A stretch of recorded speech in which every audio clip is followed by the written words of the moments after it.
Vídeo aqui no canal, começando o canal, e nesse vídeo eu vou mostrar como fazer o ollie com o Tech Deck, né, famoso skate de dedo. Então vamos começar sem perder tempo.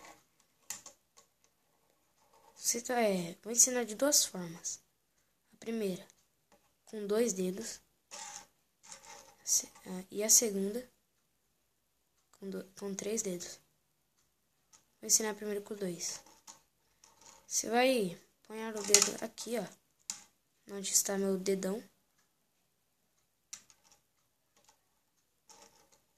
Aqui, o dedo do meio, né? Você vai pôr onde estava meu dedão, na pontinha. E o dedo indicador, você vai pôr no meio do skate.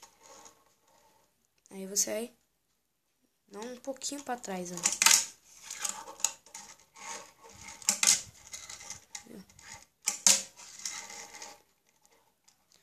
Você vai ter que bater pra frente e pra trás. Na verdade, pra trás e pra frente. Ó.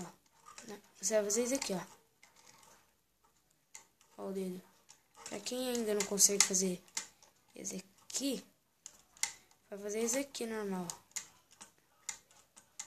Entendeu? Aí você dá uma puxada pra trás, ó.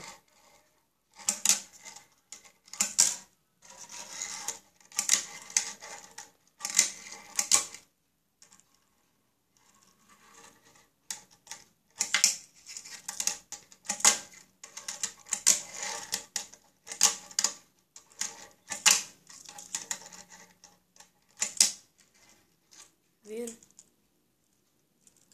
Agora vou ensinar da segunda forma, com os 3 dedos. Os 3 dedos ele é mais apelão, né? Porque é muito mais fácil.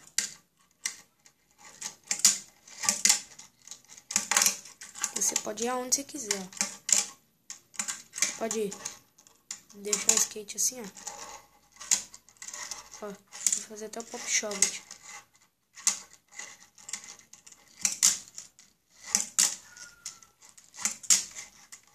Então esse é o ollie com os 3 dedos.